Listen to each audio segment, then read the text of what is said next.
श्रीराम समर्थ. प्राध्यापक के वी बेलसरे लिखित सद्गुरू श्री ब्रह्मचैतन्य गोंदवलेकर महाराज यांच्या चरित्रामधील पुढील भाग क्रमांक 99, बोधवचने अनुसंधान, त्यातील पुढील भाग 36 नंबर. समजा राजगिरा आणि भुईमुगाचे दाणे मिसळले आहेत. ते वेगळे करायचे असतील तर त्यातले एक काढले की दुसरे आपोआप शिल्लक राहते. शिवाय त्यामध्ये बाहेर काढायला जे सोपे असेल ते आपण काढतो. तसे घ्यायला सोपे असलेले भगवंताचे नाम आपण घेत गेल्याने विषय आपोआप बाजूला पडेल.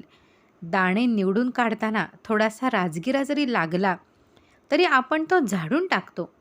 त्याप्रमाणे भगवंताच्या अनुसंधानामध्ये नको असला तरी थोडा विषय येणारच, पण तो हवेपणाने भोगला नाही तर तो आपल्याला बाधक होणार नाही. 37. नुसते जिवंत राहणे हे काही खरे नव्हे. जगणे दुसऱ्या कशासाठी तरी असले पाहिजे, ही वृत्ती असावी. जगून अनुसंधानामध्ये राहावे. 38. रथ आहे खरा, पण जर त्याला सारथी म्हणजे रथ चालवणारा नसेल तर वळण नसल्यामुळे रथ कोठेतरी जाईल. केवळ गाडी माझी आहे म्हणून ती मालकाला चालवता येणार नाही. साधी बैलगाडीसुद्धा चालवता येणार नाही. गाडीवान म्हणूनच गाडी चालवता येईल, नुसता मालक म्हणून ती चालवता येणार नाही.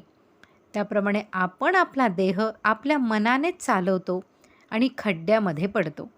असे करण्याऐवजी आपण आपला देह भगवंताच्या हाती द्यावा, म्हणजे त्याच्या अनुसंधानात राहावे, मग काही धोका नाही. 39. भूताची बाधा ज्या माणसाला आहे त्याला जसे ते जवळ आहे असे सारखे वाटत राहते, तसे भगवंताच्या बाबतीत झाले पाहिजे. परंतु बाधा ही भीतीने होते, त्याच्या उलट भगवंत हा आधार म्हणून आपल्या जवळ आहे असे वाटले पाहिजे. मनाच्या कमकुवतपणामुळे माणसावर भूताचा अंमल बसतो. तसेच आपण योग्य भावना केली तर भगवंताचा अंमल आपल्यावर बसेल. 40. ज्या ठिकाणी आपल्या ओळखीचे कोणी नाही, जेथे आपल्याला कोणी मान देत नाही, अशा ठिकाणी राहावे आणि अनुसंधानाचा अभ्यास करावा. जेथे कोणी आपल्या ओळखीचे नाही असे स्थान आपल्या अभ्यासाला फार चांगले असते. 41.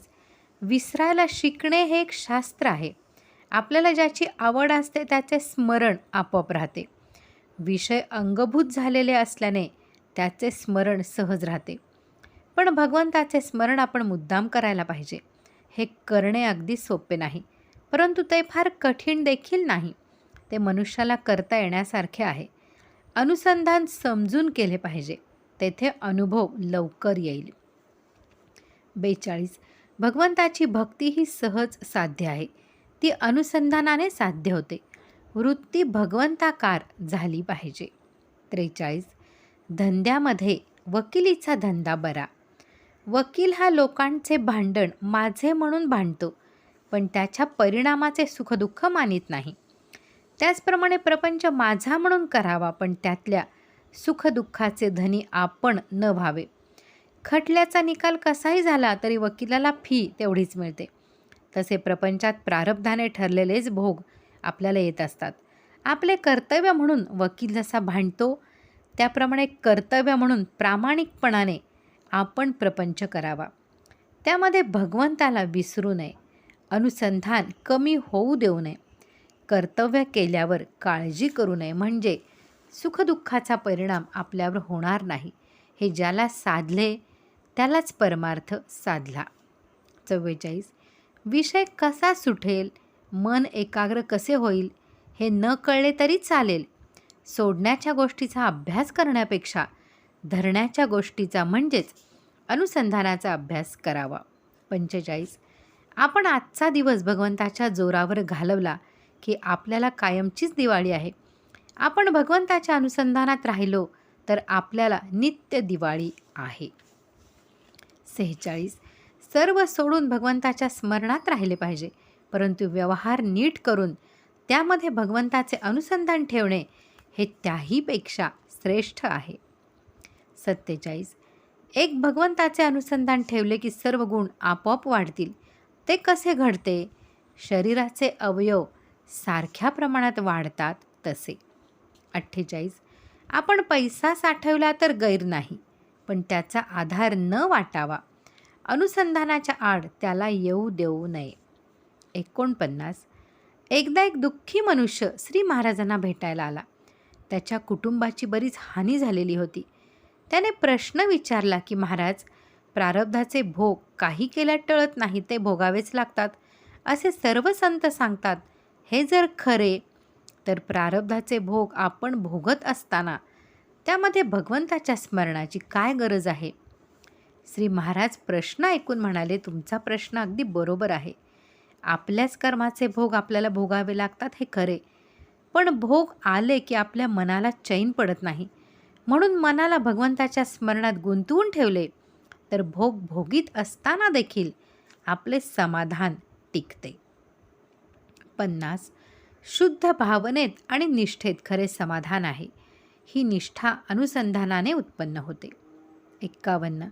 आपण सध्याच्या अवस्थेमध्ये भगवंताच्या इच्छेने घडायचे ते घडते असे मानणे किंवा भगवंत चांगले करील असा विश्वास ठेवून वागणे हेच सोपे जाईल. हे दिसायला साधे दिसले तरी यात फार मोठे मर्म साठवलेले आहे, हे ध्यानात धरा. कारण भगवंताच्या इच्छेने घडणारे ते घडू द्यावे अशी निष्ठा उत्पन्न व्हायला त्याचे अनुसंधान पाहिजे. 52. भगवंताच्या कृपेने आलेला आजचा दिवस आपण त्याच्याकडेच लावणे जरूर आहे. भगवंताचे अनुसंधान ठेवले म्हणजे दिवस त्याच्याकडे लागतो. 53. आपण एकदा परीक्षा नापास झालो तर पुन्हा परीक्षेला बसतो, पण भगवंताचे अनुसंधान ठेवण्यात एकदा प्रयत्न करून यश आले नाही तर आपण ते सोडून देतो, हे बरे नाही. 54. जगामध्ये लढाई ही नेहमीच चालू असते. आपल्या आतमध्ये सुद्धा लढाई चालू आहे.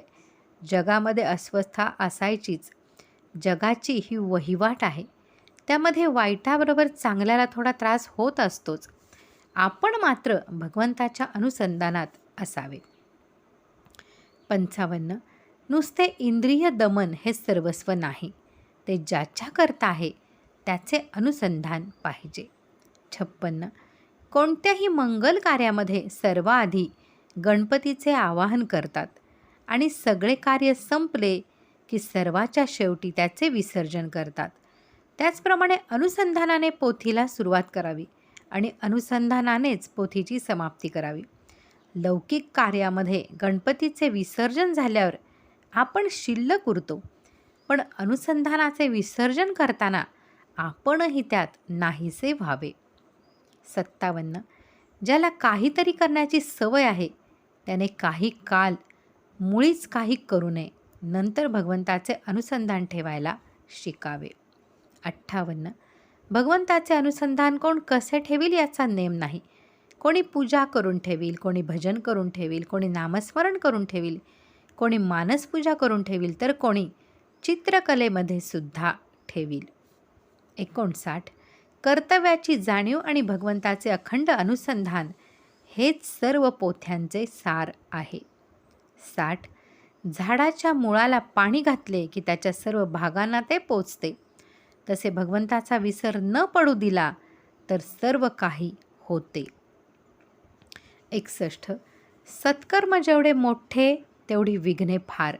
भगवंताचे अनुसंधान हेच सर्वात मोठे सत्कर्म आहे, म्हणून आपण निश्चयाने त्याचे नाम घेऊया. 62. सर्व संतांचे सांगणे एकच आहे आणि ते असे की तू भगवंताचे अनुसंधान म्हणजे स्मरण ठेव, त्याने तुला सत्याचे ज्ञान होईल.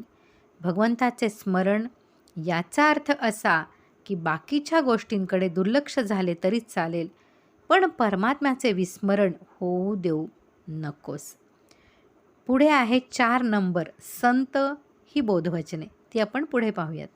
श्रीराम जय राम जय जय राम.